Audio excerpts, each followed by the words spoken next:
What are we doing to prepare for rising prices? Okay, so what are we doing to combat all of the rising prices, everything going up? Well, first of all, keep things in perspective. The other day, I had someone say, oh, these are the highest prices ever. Now, mind you, this was 2 weeks ago. And I said, actually, it's not. In 1970, it was a lot worse than it is now. I said there were lines and you had to wait hours to get gas in your car. And you could only go on a certain day and you could only get a certain amount. So no, gas prices are not as high as they have ever been. Now, here in Wyoming, we just hit the highest ever. So in 1979, it was something like 99 cents a gallon, which equated to $4.55 now in 2026. Well, we hadn't hit that yet, but today my son went and said, Mom, gas is $4.60 now. So here in Wyoming, we have hit that. Now, in places like Wichita, Kansas, where my brother lives, it's still only $4 a gallon. But is that high? Yes, it's high. Would it make you combine trips and stuff like that? Yes, it would. Would it make you second guess driving across the country for your family vacation? Probably will. But here's the thing, people complain about gas prices, yet the line at Starbucks is still 20 cars deep every morning. The line at Taco Bell, Wendy's, all of the restaurants. Mother's Day, there was not a parking spot available when we drove home from church at all of the restaurants. I get it's Mother's Day, but still, if things are that bad, stop eating out. If things are that bad, stop buying your sodas. If things are that bad, cut back on the coffee. For sure, make it at home, but even making it at home, cut back on how much you're going to be drinking. This video is brought to you by our Dining on a Dime cookbook. We have quick and easy recipes your family will love to help you get in and out of the kitchen fast. Please visit us at livingonadime.com. It's 25% off now. So while things are high, they aren't desperate by any stretch of the imagination yet. And if you don't keep that in perspective, you're going to be just nothing but all gloom and doom. Oh, I can't afford anything anymore. I don't go into Walmart and see people only buying beans and rice to eat because they can't afford any other food. They are still buying the prepackaged chips. They are still buying the soda. They are still buying the fancy pre-made juice drink mixes and teas and iced coffees and energy drinks. They're still buying all of that. If prices were that bad and the economy was actually that bad, you wouldn't be able to buy any of that stuff. And so what are we doing? First of all, we have stayed completely 100% debt-free, including our home. We don't owe any car payments, no student loans, no credit cards, nothing. We owe no one nothing. So if we had to, we could cut back and live on very little. We could probably live on $1,500, $2,000 a month if we needed to. Maybe not even that much if things got really bad and we need to cut back, okay? So, first of all, keep it in perspective. Next, do what you can. When my son saw the gas for $4.60, he said, I'm gonna be keeping my car filled up. Yeah, we're not letting the car get below half a tank now. If we see that there aren't any lines at the gas station, we're gonna be pulling in and filling up no matter what, just to keep things topped off. We're gonna keep all of the cars topped off, even if we're not driving them. So like Mike had knee surgery, so he's not driving his car for at least 8 weeks. Well, we're still keeping that one full. The other thing is we're stocking up on what we can. Now I've let my stockpile get low recently just because I haven't been feeling well and I just have been buying the bare necessities. And nothing's really been on sale here for a good 6 to 9 months. Not really like they used to be. So I haven't been able to shop the ads. Easter, when they did have good ads, we were out of town in Florida, so I didn't stock up on anything then.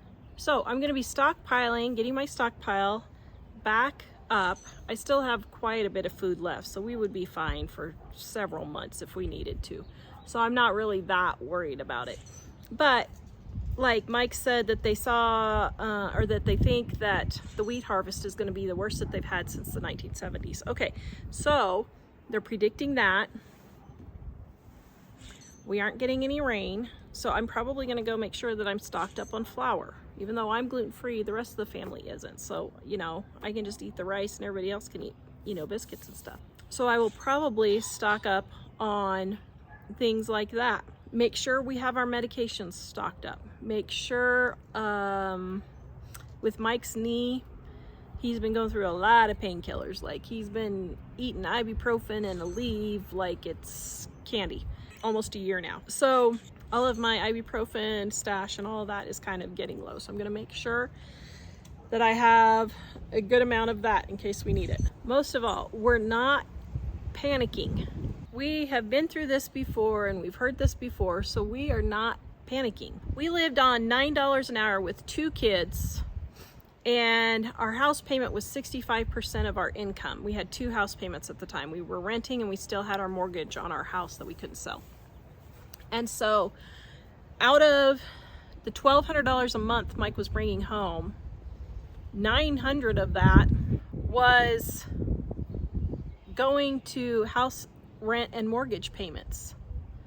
So we lived on very, very little. So I know no matter what happens, we've done it before, we can do it again. We know we'll just cut back on everything. We know that we will stop taking so many baths and showers and just doing every other day or once a week if we have to. You can do once a week and just take a rag and wipe down the pertinent areas if you really needed to. You don't need to do laundry every single day. Wear your shirts, wear your pants more than one day. Most people don't have jobs where they're wallowing around in the dirt or wallowing around in the coal mines. Most people don't do that. You can wear the same shirt, you can wear the same pants 2, 3, 4 days if you even need to. So you can cut back on all those types of things. No, we wouldn't be watering the lawn.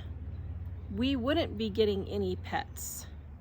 We would be putting our pets down if we get a diagnosis of cancer or liver problems or something that's going to be expensive. I'm sorry, but if I had pets, I would put it down before I would spend that amount of money doing it. You just can't do it. You just can't. And so because we've lived through it before and because, you know, that's just the way our life has been, I'm really not worried about it. The other thing is, make sure that you guys are being neighborly and staying up with your friends, because if things really got bad, people working together is how they survive. That's how they survive for eons, is people working together. So working together is going to be your trick to making it through something major.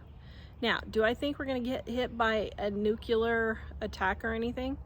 It's possible. I'm not going to say it's not going to happen, but I think the chances are pretty low. And let me just say, there are people who are really worried about that.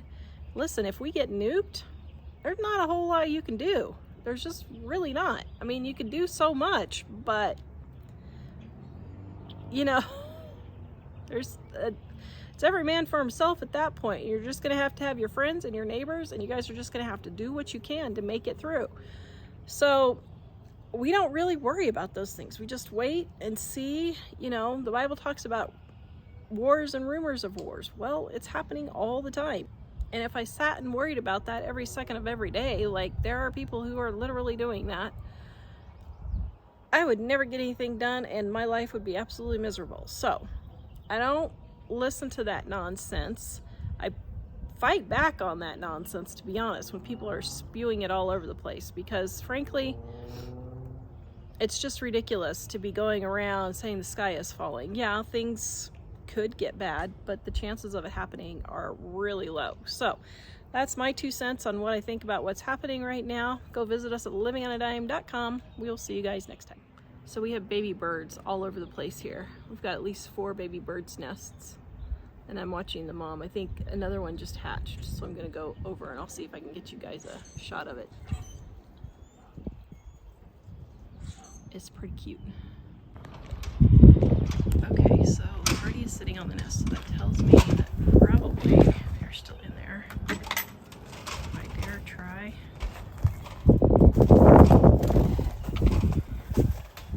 Okay, let's see. She's gonna dive bomb me. Oh, nope, they're not hatched yet. There they are.